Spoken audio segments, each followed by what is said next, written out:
എൻസൈക്ലോബിങ്സിൻ്റെ പുതിയൊരു വീഡിയോയിലേക്ക് നിങ്ങൾക്ക് ഏവർക്കും സ്വാഗതം.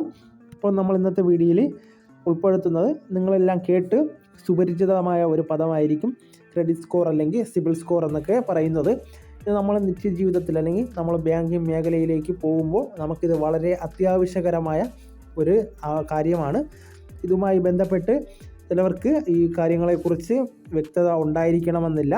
അപ്പോൾ ഇതിനെക്കുറിച്ച് ഉള്ള സമ്പൂർണ്ണമായ ഒരു വിവരണമാണ് ഇന്നത്തെ വീഡിയോയിൽ നിങ്ങളുമായി പങ്കുവയ്ക്കുന്നത്. നമ്മുടെ വീഡിയോസ് ആദ്യമായി കാണുന്ന സുഹൃത്തുക്കളാണെങ്കിൽ ആദ്യമേ തന്നെ ചാനൽ ഒന്ന് സബ്സ്ക്രൈബ് ചെയ്യുക. അപ്പോൾ നമുക്ക് വീഡിയോയിലേക്ക് കടക്കാം. ഓരോ വ്യക്തികളുടെയും സാമ്പത്തിക സ്ഥിതി കണക്കാക്കുന്നതിനുള്ള മുഖ്യ സൂചകമാണ് സിബിൽ സ്കോർ എന്ന് പറയുന്നത്. ഇതിനെ നമ്മൾ സാധാരണയായിട്ട് ക്രെഡിറ്റ് സ്കോർ എന്ന പദം കൊണ്ടും സൂചിപ്പിക്കുന്നതാണ്. രാജ്യത്തെ വായ്പാ വിതരണത്തിൽ സാധാരണയായി സിബിൽ സ്കോർ പരിഗണിച്ചു പോകുന്നു. അതുകൊണ്ട് തന്നെ മികച്ച ക്രെഡിറ്റ് സ്കോർ നിലനിർത്തേണ്ടത് ലോണുകൾ ലഭിക്കുന്നതിന് പ്രധാന പങ്ക് വഹിക്കുന്നു. ലളിതമായി പറഞ്ഞാൽ, വായ്പ എടുത്താൽ തിരിച്ചടയ്ക്കാൻ സാധിക്കുന്നയാളാണോ നിങ്ങളെന്ന് മനസ്സിലാക്കുന്നതിന് ബാങ്കുകളും മറ്റ് വായ്പാദാതാക്കളും ക്രെഡിറ്റ് സ്കോർ ഉപയോഗിക്കുന്നത്. ക്രെഡിറ്റ് യോഗ്യത, തിരിച്ചടവ് ശേഷി, ക്രെഡിറ്റിനോടുള്ള മനോഭാവം എന്നിവ ഇവിടെ അളക്കപ്പെടുന്നതാണ്. അത്തരത്തിൽ നിങ്ങളുടെ ക്രെഡിറ്റ് ഹിസ്റ്ററി ലഭിക്കുന്ന 3 അക്ക സ്കോറിനെയാണ് ക്രെഡിറ്റ് സ്കോർ എന്ന് പറയുന്നത്.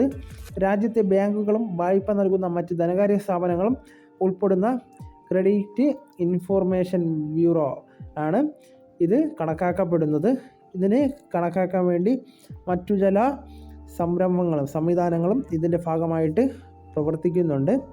ഇത്തരത്തിൽ ഇന്ത്യയിൽ പ്രവർത്തിക്കുന്ന ഏറ്റവും പ്രധാനപ്പെട്ട ഒരു സംവിധാനമാണ് സിബിൽ എന്ന് പറയുന്നത്.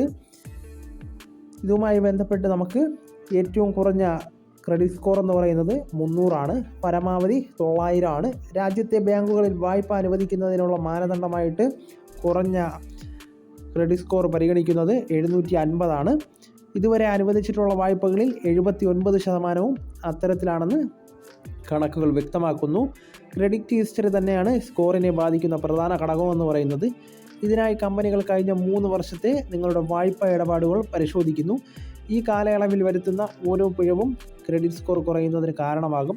അതായത് കൃത്യമായി തിരിച്ചടവ് അടയ്ക്കാതിരിക്കുക, ആവശ്യമായ ബാങ്ക് ബാലൻസ് അക്കൗണ്ടിൽ നിലനിർത്താതിരിക്കുക, പലിശ അടവ് മുടങ്ങുക എന്നിവയ്ക്ക് പുറമെ അനുവദിച്ച വായ്പ എപ്പോഴും പൂർണ്ണമായി ഉപയോഗിച്ച നിലയിലാകുക, അതുപോലെ തന്നെ അടുത്തടുത്ത് വായ്പകൾ എടുക്കുന്നതും പല ബാങ്കുകളിൽ നിന്ന് വായ്പാന്വേഷണം നടത്തുന്നതും നമ്മുടെ സിബിൽ സ്കോർ താഴേക്ക് പോകുന്നതിനുള്ള കാരണമാകാൻ സാധ്യത കൂടുതലാണ്. സ്കോറിംഗ് അൽഗോരിതം ഉപയോഗിച്ചാണ് സിബിൽ സ്കോർ പൊതുവെ കണക്കാക്കുന്നത്. ഇതിനായി ധാരാളം ഡാറ്റാ പേയ്മെൻറ്റുകളും മൈക്രോ ലെവൽ ക്രെഡിറ്റ് ട്രെൻഡുകളും പരിഗണിക്കപ്പെടുന്നതാണ്. ഈ അൽഗോരിതത്തിൽ കാലാനുസൃതമായി മാറ്റങ്ങൾ സംഭവിക്കുന്നത് പതിവാണ്. ഇതിനനുസരിച്ച് സിബിൽ സ്കോറിലും മാറ്റം പ്രകടമാണ്. എല്ലാ മാസവും സ്ഥിതി വിവര കണക്കുകൾ ബാങ്കുകൾ സിബിലിന് കൈമാറുന്നതാണ്. മാസം തോറും സിബിൽ ഡാറ്റ പുതുക്കുകയും 30 മുതൽ 40 ദിവസങ്ങൾക്കുള്ളിൽ അത് റിപ്പോർട്ട് പ്രകാരം നമുക്ക് മനസ്സിലാക്കാൻ സാധിക്കുന്നതാണ്. പാന്, ആധാർ നമ്പർ എന്നിവ ഉപയോഗിച്ചാണ് ക്രെഡിറ്റ് ഇൻഫോർമേഷൻ കമ്പനികൾ ആളുകളെ തിരിച്ചറിയുന്നതും സിബിൽ സ്കോർ കണക്കാക്കുകയും ചെയ്യുന്നത്. നമുക്ക് കൃത്യമായ സമയത്ത് ക്രെഡിറ്റ് കാർഡ് അടക്കമുള്ളവയുടെ തിരിച്ചടവ് ഉറപ്പുവയ്ക്കുന്നത് മുഖേനയും അനുവദനീയമായ അത്രയും തുക നമ്മൾ ഉപയോഗിക്കാതെയും സിബിൽ സ്കോർ നമുക്ക് മെച്ചപ്പെടുത്താവുന്നതാണ്. ഒരു വായ്പ നിലവിലുള്ളപ്പോൾ മറ്റ് വായ്പകൾ നമ്മൾ എടുക്കാതിരിക്കുക. ആവശ്യമുള്ളപ്പോൾ മാത്രം നമ്മൾ വായ്പ എടുക്കുന്നത് ശീലമാക്കുക. സാമ്പത്തിക അച്ചടക്കം കൃത്യമായി പാലിക്കുന്നവർക്ക് മാത്രമായി നമ്മൾ ജാമ്യം നിൽക്കാൻ ശ്രമിക്കുക എന്നീ മാർഗ്ഗങ്ങൾ നമ്മൾ സ്വീകരിക്കുന്നത് മുഖേന നമുക്ക് ക്രെഡിറ്റ് സ്കോർ നമുക്ക് മെച്ചപ്പെടുത്താൻ സാധിക്കുന്നതാണ്. അപ്പോൾ ഈ വീഡിയോ നിങ്ങൾക്ക് എല്ലാവർക്കും പ്രയോജനകരമായെന്ന് കരുതുന്നു. നമുക്ക് തുടർന്ന് വിജ്ഞാനപരമായ മറ്റ് വീഡിയോസും ആനുകാലിക വിവരങ്ങളുമായി തുടർന്നും കാണും വരെ ഗുഡ് ബൈ.